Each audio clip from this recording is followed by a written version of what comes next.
एकनाथ शिंदे, उपमुख्यमंत्री देवेंद्र फडणवीस आणि सोबतच शिवसेनेचे सर्व आमदार आणि कॅबिनेट मंत्र्यांची बैठक झाली। आपल्यासोबत संजय गायकवाड आहेत, शिवसेनेचे आमदार आहेत, आपण त्यांच्याशी बोलणार आहोत। या बैठकीचा नेमका मुद्दा काय होता? अयोध्या संदर्भामध्ये काही महत्त्वाची पावलं उचलली जातात सरकारकडून? सरकारकडनं पाऊल उचलण्याचा काही विषय नाही आहे। बाबराने गेल्या 12व्या शतकात म्हणजे जवळपास 800 वर्षापूर्वी प्रभू रामचंद्राचं असलेलं हे मंदिर उद्ध्वस्त केलं होतं। तो विवादित ढाचा कोर्टाने अवैध ठरवला आणि राम मंदिर असल्याचा निर्वाळा दिला आणि त्याच्यामुळे करोडो भारतीय वस्यांची किंवा जगातल्या हिंदूंचं जे दैवत आहे प्रभू श्रीराम याच्या मूर्तीच्या प्राणप्रतिष्ठेचा सोहळा हा 22 जानेवारीला होत आहे आणि संपूर्ण हिंदुस्थान वासियांकरताची खूप मोठी अभिमानाची गोष्ट आहे। याच प्रभू राम मंदिरांच्या करता अनेक कारसेवकांनी आपले जीव गमावले। आपल्याला माहीत असेल की शरयू नदी ही रक्ताने लहूलुहान झाली होती। हजारो लाखो साधू संतांचे मृतदेह त्या नदीने पाहिलेले आहेत आणि या सर्वांचं बलिदान आज या ठिकाणी सार्थक ठरलेलं आहे। प्रभू रामाच्या मंदिराचा हा लोकार्पण सोहळा 22 जानेवारी होत आहे आणि तो संपूर्ण देशात राज्यात धूमधडाक्यात झाला पाहिजे। सर्व लोकांनी घरावर भगवा झेंडा लावून त्याचं स्वागत केलं पाहिजे। त्या ठिकाणी प्रभू रामाची आरती झाली पाहिजे।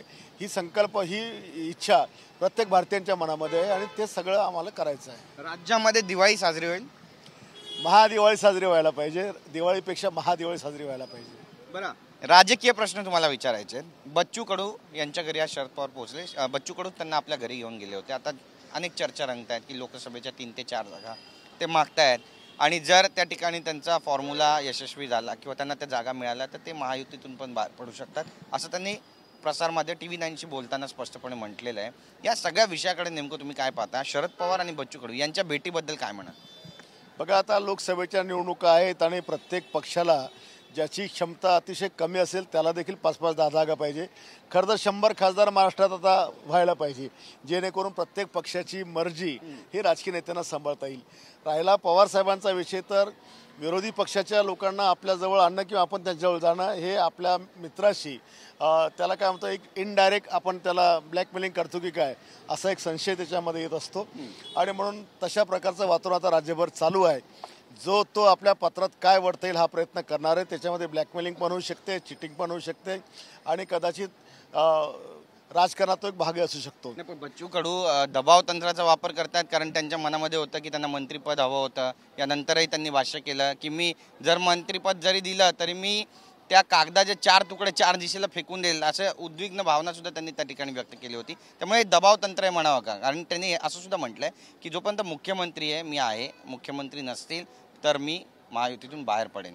मला नाही वाटत की मुख्यमंत्र्यांना सोडून ते जातील म्हणून, परंतु त्यांनी त्यांचं जे काम आहे अपंगांसाठी, त्यांना दिव्यांगांचं महामंडळ ज्याला कॅबिनेटचा दर्जा आहे त्याच्यामध्ये त्यांचं समाधान आहे, हे त्यांनी अनेक वेळेस बोलून दाखवलं। हा भाग वेगळा आहे की विस्तार होऊ शकला नाही, परंतु मला नाही वाटत की ते एकनाथ शिंदे साहेबांना सोडून जातील म्हणून।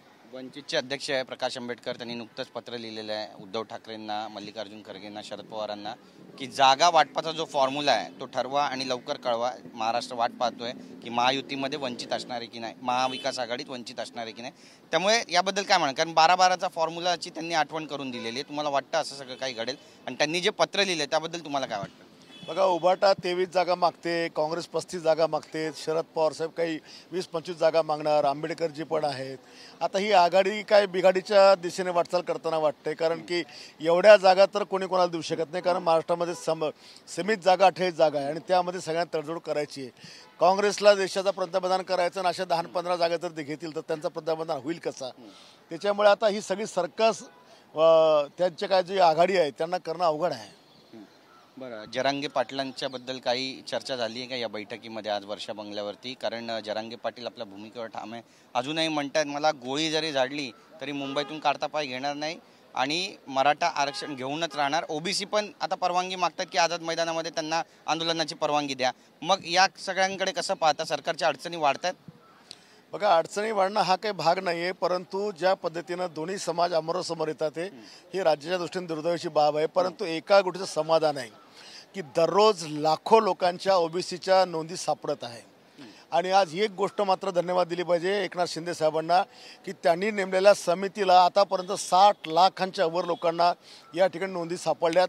याचा अर्थ 60 लाख लोकांचा आरक्षणाचा प्रश्न साहेबांनी सोडवलेला आहे आता ही आता ताई प्राणाची भूमिका किंवा एखाद्या लहान मुलासारखी भूमिका ताई टाठरपणा घेऊन चालत नसतं.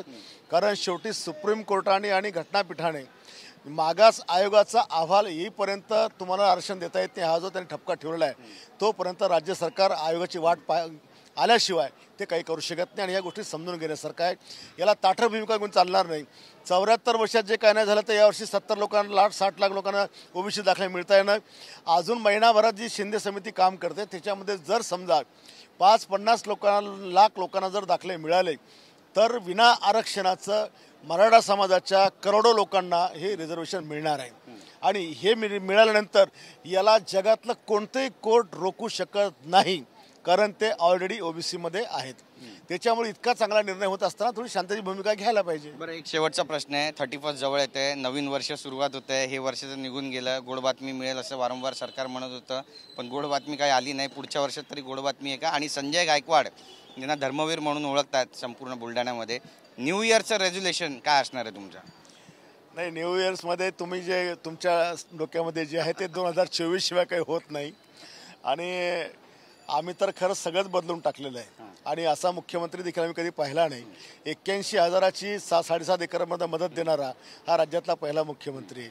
आणि आम्ही तर आमदार एवढे थकलो की आम्हाला 500 कामं आमची उद्घाटनाची वेटिंगवर आहे. आम्हाला वेळ नाही आहे. इतका प्रचंड पैसा प्रत्येक ठिकाणी दिला. आणि मला वाटतं असं वर्ष हे दरवर्षी येत राहो महाराष्ट्राच्या दृष्टिकोनातून आमच्या ह्या शुभेच्छा असतील. नक्की, धन्यवाद आमच्याशी बोलल्याबद्दल. तर संजय गायकवाड यांनी आपली भूमिका मांडली या ठिकाणी. आणि त्यासोबतच महाविकास आघाडीमध्ये बिघाडी होते की काय अशी परिस्थिती सध्या दिसते असं सुद्धा ते म्हणतात. नेमकं काय घडणार आहे पाहणं महत्त्वाचं ठरेल. कॅमेरा पर्सन रोहन पवारसह गिरीश गायकवाड, TV9 मराठी, मुंबई.